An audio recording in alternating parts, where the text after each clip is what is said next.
for someone with no income, you sure talk big." As my brother-in-law watched me expressionlessly, he spoke. He was unaware that the misplaced remarks were his own. Having lost my parents early, I longed for a family. I quickly married the man I met through matchmaking. He was kind and fun. He too mentioned he had lost his parents. This coincidence seemed to strengthen our connection. Later, his brother and his wife greeted me warmly, and I felt reassured that I was no longer alone. However, after the marriage, the true nature of the brother and his wife began to show. The husband I thought was kind was not at all kind, and didn't contribute to the household expenses. His brother and his wife, assuming we would live together, unilaterally moved into our house. Moreover, the brother and his wife, whom I had felt close to, started using convenient excuses to put all the household and financial burdens on me. I refused to accept this and took a firm stand, and their attitude changed drastically. The brother believed he was supporting me, his brother's wife, and scorned me. The reality was different. I hated being alone. I didn't want to feel lonely anymore. But being treated this way, I felt alone. I didn't need such a husband or family. I'm happy to say goodbye to a husband who's close to being unemployed. What? Are you making excuses for losing? My brother-in-law and husband needed to face reality. I am Lucy, a 28-year-old housewife working part-time at a supermarket. Being a housewife implies having a husband, but yesterday, I fought with him. Well, calling it a fight might be an understatement. A trust issue emerged, creating a significant rift between my husband and me. I grew up in a family of 3 with my father and mother. Despite being busy with work, my loving father and my gentle but frail mother always kept the house bright and lively. Things changed when I was in college. My mother, frequently sick and hospitalized, passed away. My mother had always been frail, often confined to bed. As she grew older, her hospital stays became more frequent and lasted longer. Deep down, I harbored the fear that she might not live a long life. But when that fear became reality, it hit me with unbearable sadness and a profound shock. I spent days crying, unable to attend university, which deeply worried my father. Somehow, I managed to graduate. But I couldn't engage in job hunting and started working part-time at a local supermarket, feeling guilty about staying home without working. My father told me not to push myself. But I wanted to support each other and live together, and I wanted to prove that through my actions. I was making efforts, thinking of easing my father's worries. Then, my father was diagnosed with a disease. Hearing the diagnosis, I was lost for words. I didn't believe in God anymore. Just when I was trying to move forward, I wanted to strive together with my father. It had only been a few years since my mother had passed. Why was everything being taken from me? Overwhelmed by despair, the person who encouraged me was my father, lying in the hospital bed. I wanted to spend more time with you. I will definitely watch over you with your mother, so live happily. I'm sorry to leave you so soon. You will be fine. I will always support you. With many words left to me, my father departed to join my mother. He had arranged with a lawyer in advance, and I managed the funeral and inheritance matters with the lawyer's help. Later, I decided to sell the family home. It was an old house, and my father had instructed the lawyer to dispose of it because of the high maintenance costs. After agreeing with this decision and completing the first anniversary of his death, I sold the family home. I then rented a modest apartment for singles. Now, I truly became completely alone. Neither of my parents had siblings, and all my grandparents had passed away. While I have friends and colleagues, the loneliness of not having blood relatives or family was indescribable.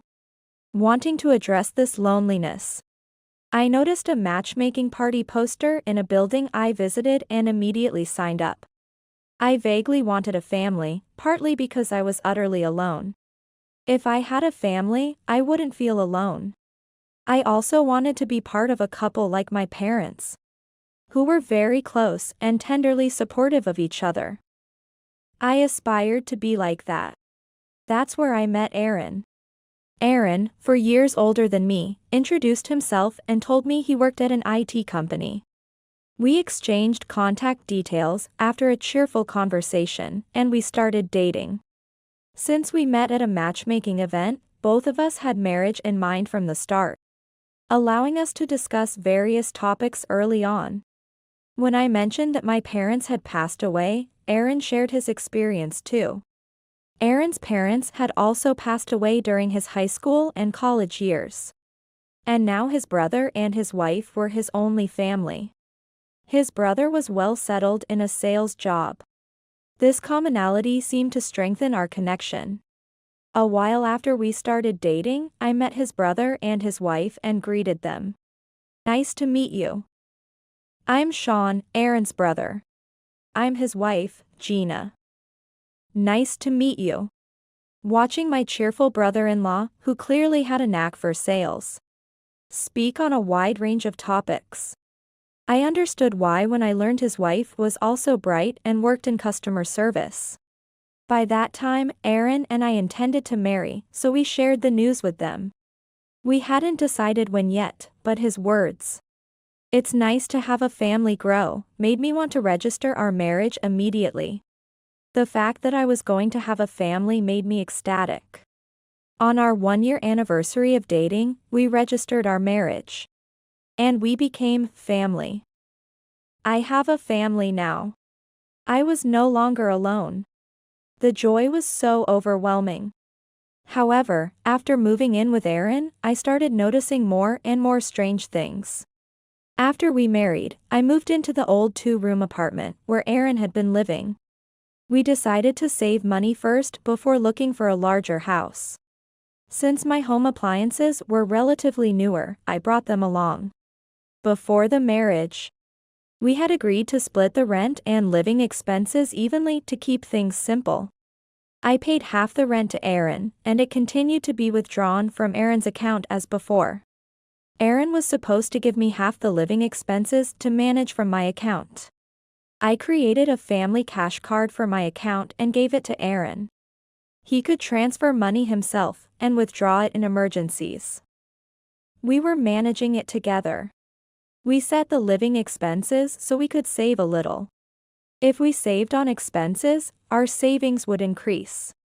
We agreed to try this method and discuss any issues as they arose. But Aaron kept making excuses like, "I forgot to withdraw the money," or "I paid for work-related travel, so I don't have money right now," and continued not to give me the living expenses. Something was definitely off. Wanting to keep a clear grasp of our household finances, I decided to sit down with Aaron for a serious talk. That was yesterday. To put it simply, Aaron's story was full of lies. Despite being married and becoming family, instead of trusting each other, it was all lies. When I pressed Aaron, who was evasive, he confessed in desperation. First, Aaron was not working at an IT company. He lied to impress at the matchmaking event. He actually worked part-time at a casino and earned less than I did. He also hadn't told his brother the truth, saying it would be shameful to admit he was just a part-timer while his brother worked in sales. If he felt ashamed, he should be looking for a full-time job instead of sticking to part-time work. I was speechless. I don't know what he thought of my silence, but Aaron panicked and raised his voice. "If you tell my brother I'm a part-timer, I'll divorce you right away. You don't want to go back to being alone, do you?" While I felt indignation at his arrogance, it was also shocking to realize that Aaron would choose his brother over me. It was sad and infuriating to be so easily thrown away, despite being married and family. What I found most unforgivable, however, was that his parents were actually alive. During our conversation, Aaron mentioned my parents at home. He had previously said they were dead, So why was he now talking about his parents? When pressed, he confessed that the story of their death was a lie. They were alive, he just hadn't been in contact due to poor relations. He thought matching stories with me would make the conversation more engaging. But what kind of person lies about living people? Moreover, it turned out that his brother and wife had also lied. When we first met, they had said, "It's been just the two of us brothers." What an incredible thing to coordinate lies about. I couldn't believe it. Learning these facts, I could no longer trust Aaron. It was all lies, and I couldn't even tell where the truth was. We had our first real argument about these issues. I felt strong resentment and even considered divorce, but I couldn't bring myself to say it. I wanted a family, and divorcing would mean returning to being utterly alone. Despite the situation, the fear of being alone influenced my emotions. So, today, I prepared breakfast as usual. And went to work at my part-time job as if nothing had changed. I couldn't bring myself to speak with Aaron, but nothing had changed. My rational mind telling me this situation couldn't continue clashed with my emotions. Not wanting to be alone. This conflict made it hard for me to think clearly about what to do next. Lucy, welcome back. After finishing my shift and returning home while troubled, I was surprised to find my brother-in-law and his wife in the living room, sitting with Aaron and drinking beer at the mini table. I hadn't heard that they would be visiting. Why would Aaron invite his brother and sister-in-law the day after our argument? Was he planning to discuss yesterday's issues again? But he had said not to reveal that he was working part-time. Great news. Sean and Gina will be living here from today. When Aaron said that, I thought I had misheard. Were we going to live together in this cramped 2-room apartment? I looked around our bedroom and found several boxes piled up in the corner. Those must be the brother-in-law's belongings, making walls around the laid-out futon. We're family now, and Gina said it would be more fun if it was lively. So you should be grateful, right? From Aaron's words, it seemed it was his brother and wife's idea. Is your work okay with that? It's quite far, isn't it? Actually, we were fired yesterday. The economy, you know. They're cutting down on people. Yeah. It's really troubling. As they answered my question while drinking beer, it seemed unbelievable that both would be suddenly fired the same day. So I suspect it's a lie, but I can't understand why they would lie to live here. Is it until you find the next job? Maybe so. Sean's answer was vague. He said they would be living here, but what about the cost of food and household chores? Until now, I had been paying all the living expenses and doing all the household chores. With more people, the costs and effort increase. By this point, it's clear that neither Sean and his wife nor Aaron care about me. That's why I decided to speak up clearly. So, how much will you contribute to the living expenses? And since you're not working, I would like you to help with the household chores. I thought it was essential to set clear boundaries from the start. Otherwise, everything would be dumped on me. I don't mind if they think I'm a harsh daughter-in-law. If I'm lenient at the beginning, I'll surely be used conveniently. I noticed Sean's expression disappear when he heard my words. Since the husband earns, a part-time wife should at least do the household chores, right? I remembered then, Sean doesn't know that Aaron is just a part-timer. He thinks Aaron works in an IT company and earns a good amount. Even so, there's no reason why Sean and his wife, who suddenly showed up unemployed, shouldn't do the chores. He hasn't even answered my question. Aaron is glaring at me. He's probably worried that I'll reveal his job situation. You two are unemployed, right? Since you have more time, I'd like you to prepare dinner and take care of cleaning and laundry. Even if I don't mention Aaron's job now, if Sean and his wife want to live here, they should show some proper attitude. That's why I said it. What? Are you serious? Now, Gina, frowning deeply, asked back. Her attitude showed she had no intention of helping. If you contribute to the dinner costs, I can consider that part of the living expenses. But I told you, we got fired. We can't afford things like food expenses. Then please take care of all the household chores. If you can't do that, please leave. I spoke clearly to Gina, who was snapping back. These people must have come here intending to freeload from the start.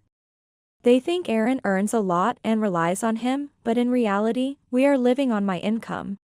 It's absurd they expect me to do all the household work as well. I refuse to carry everything on my back. For someone being supported by Aaron, you sure talk big. Don't you feel sorry for them? You heartless person. Sean, believing Aaron earns well, said mockingly. Furthermore, to keep me from saying anything unnecessary. Aaron started berating me. This is Aaron's place, right? What right does a wife have to say, "Get out"? You should know your place. You lack manners. Who do you think you are? That's right. Apologize to them. Frustrated by the three of them sitting and yelling while drinking beer. This is their true nature. It seems the brother-in-law and his wife have no intention of leaving. Aaron is on his brother's side, just trying to save himself, and useless. This is pointless. I'm going to stay at a hotel for a while. In a 3-to-1 situation, I am at a disadvantage. More than anything, I don't want to be here. Such an unkind woman. Just get out. If the wife is just a loudmouth good for nothing, it's better if she's gone. Yay! Hysterical wife. Bye. Bye. As I turned on my heel and headed for the door, their voices followed me from behind. I seriously need to think about what to do next. Staying at a hotel because I don't want to be with them, but it was necessary to gather my thoughts. That was a good decision. After staying at the hotel for a few days to think calmly, I decided to go home once. To talk properly with my husband and his brother and his wife, to put an end to this situation. I unlocked the front door. When I opened the door and entered the house, there were piles of empty takeout containers, plastic bottles, and beer cans on the floor. At the same time, the house was empty. That's because almost everything was gone. Not just the large appliances I brought when we got married, like the refrigerator, washing machine, and microwave, but also the table, shelves, and blanket. On the floor of what was the living room, my clothes and accessories were sloppily piled up, with nothing but trash around. Wondering what was going on, I called Aaron. The lazy brother's wife finally decided to call. I thought I was calling Aaron's mobile, but Sean answered. Sean, where's Aaron? No, what's going on with this house? We moved. Isn't it obvious? It's full of trash. You clean it up. You're just a part-timer and don't even appreciate your husband who earns for you. And neglect your household duties, so you might as well clean up properly for once. It seems Aaron still hasn't told his brother the truth. He still thinks I'm being supported, which is increasingly amusing. The reality is so different it's almost laughable. Just live a poor and lonely life while you regret. He said, laughing. He might think this will make me cry and suffer. Really, this person, without realizing it, he's actually amusing me. I'm actually happy to say Goodbye to a husband who's almost unemployed. What? Are you just making excuses because you're a loser? I'm getting a divorce. Please tell Aaron that. I'll congratulate Aaron on the divorce then. The call was abruptly cut off. I came here today to discuss the divorce with Aaron. It seemed Sean wasn't taking it seriously, but my mind was already made up. I didn't want to be alone again, but the moment Aaron and those three ganged up on me, I realized I was already on my own. Therefore, it's better without the three of them as they just add unnecessary stress. Staying alone in the hotel, I thought I would hate being alone, but it was actually very comfortable. It made me realize that I am better off without Aaron and the others. With that settled, I quickly packed up. Taking only the essentials and leaving the trash behind, I left the room. I don't need it anymore, so I left the keys on the shoe cabinet at the entrance. I didn't even lock the door. Whatever happens, there isn't my concern anymore. If they say they've moved, let Aaron, the leaseholder, handle the aftermath. Stepping outside, I first set Aaron's contact to auto-reject on my phone. Then, I called a number I hadn't used in a long time. Time to start cleaning up. About a month after this turmoil, an unknown number called my smartphone. I answered, expecting who it might be, and unsurprisingly, it was Sean. I had figured he would call eventually. What the hell did you do? Where's the money? The money you withdrew from my account without permission was your doing. I dealt with the theft. The account I had given Aaron a family cash card for was also where my part-time job salary was deposited, so there was some extra money there. Aaron had been withdrawing money using the family card and spending it. Probably, Sean and his wife were also counting on the money in my account. And even after I separated from Aaron, withdrawals continued. That's why I closed that account. Right after I left the house, I changed the deposit account for my salary. I reported the family card as lost and proceeded to close the account. That's why the money can no longer be withdrawn, nothing more. What are you talking about? That was Aaron's money. What are you even saying? Aaron has never given me any money. What? Weren't you getting living expenses from Aaron? Aaron still hasn't told the truth, has he? Or maybe he lied about providing the living expenses, while he was the one withdrawing money from my account. How could he? He was just a part-timer at a casino, and he hardly even went to work. What? That casino shut down last month, didn't you know? So doesn't that mean he is completely unemployed now? Yes, the casino where Aaron said he was working had closed last month. It wasn't attracting many customers and was apparently unprofitable, leading to its closure. That means Aaron has lost his place of work. Unemployed. So that money, Aaron was giving it to Aaron working at an IT company was a lie. That money was my hard-earned salary. I hadn't heard anything about that. That's because Aaron lied. By the way, is that liar Aaron there? If he is, could you put him on the phone? I was about ready to take action. It was good timing that Sean called today. On the other side of the phone, Sean was frantically calling for Aaron. Hello, Lucy? Aaron came on the phone, his voice lacking any of the authoritative tone he once had.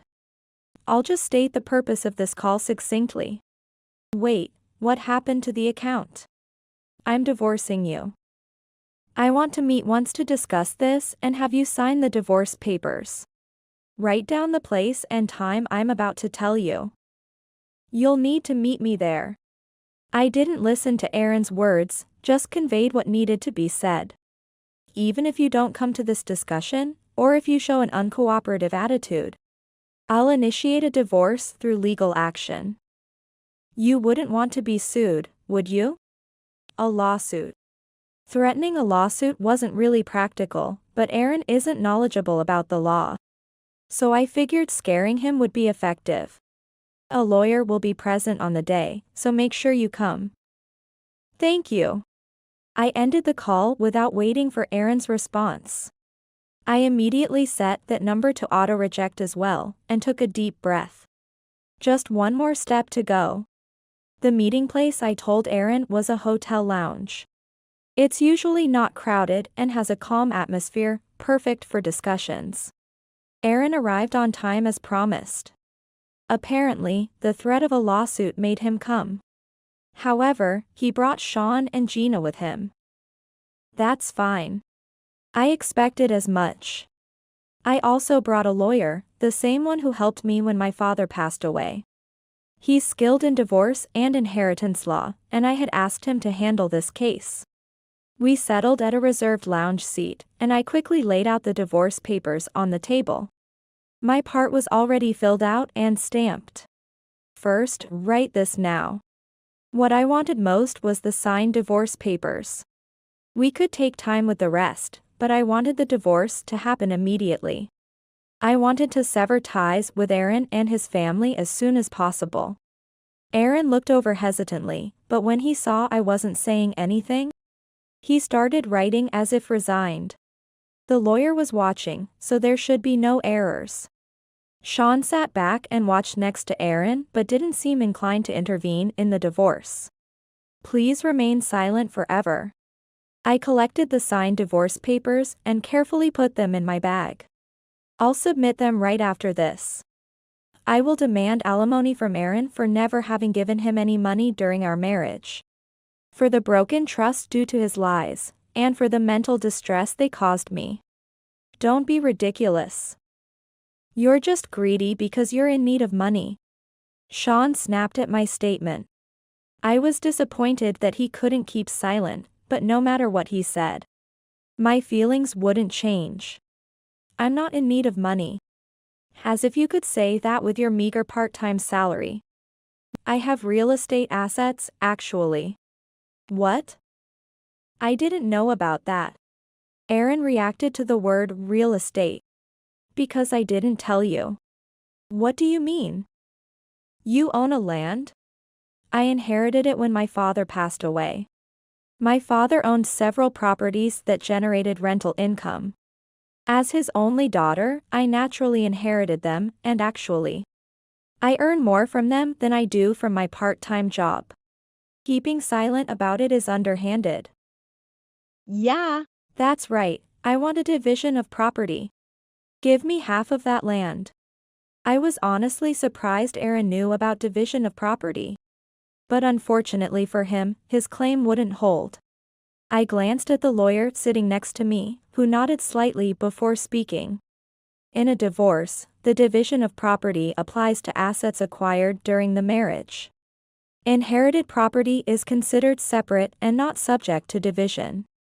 Therefore, the land cannot be divided. The lawyer explained calmly, and Aaron was left speechless. No matter how he struggled, there was nothing Aaron could gain from this divorce. However, now his brother and sister-in-law spoke up. Hey, why don't you just stop the divorce and cooperate with Aaron? He'll work properly. He can do it if he tries. That's right, you can start over. It'll be okay. Their previously domineering attitude was gone. Now that they knew I had an income, they were merely trying to ingratiate themselves with me. They are nothing but despicable parasites. I'm getting a divorce. How about you three stop leeching off other people's money? It seems they are a family of like minds. Aaron, Sean, and probably Gina too, always thinking about the easiest way to benefit themselves. Aaron. Apologize to Lucy. Huh? It's partly your fault that we're getting a divorce. I have nothing to do with this. You should start paying the rent and stuff since I've been paying it until now. Why should I? That's why I'm saying, stop the divorce. You and Gina just need to start working. What an embarrassing sibling quarrel. The brother and sister-in-law had probably planned to rely on the younger brother's earnings, while dumping all the bothersome tasks on the sister-in-law. However, their plan backfired. And now the younger brother was trying to get his older siblings to take care of him. And this was the outcome. In any case, it no longer concerned me. With the signed divorce papers in hand, my goal for today was achieved. I called over the lawyer and left more money than usual on the table before standing up. I decided to leave the bickering siblings behind and exited the scene. I headed straight to the municipal office to submit the divorce papers. The follow-up was left to the lawyer, and I would just receive updates periodically. As for the claim for damages, the lawyer brought it up as a consultation with Aaron's parents, exposing their wrongdoings, and the siblings were taken back home. Then, the parents paid off the compensation in one lump sum. Aaron's family ran a small factory, apparently struggling with understaffing and barely making ends meet. The reason they had initially left home was to escape taking over the poorly performing family business. Having disliked the idea of inheriting a difficult business from their strict craftsman father, they had fled. But with the compensation paid on their behalf and their previous laziness exposed, they no longer had a way to escape. Gina was also living with them now, being strictly trained by her mother-in-law. I learned later that Sean, though he had a job in sales, had poor performance and attitude, leading to his dismissal. Thinking Aaron was earning well, they had flattered him to live together. But nothing turned out as planned. As a result, I returned to living alone.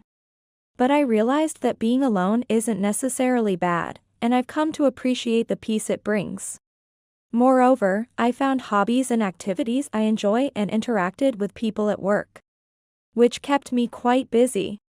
As a result, I made new friends and even found a romantic partner. Now, I often think about how happy and enjoyable my days are.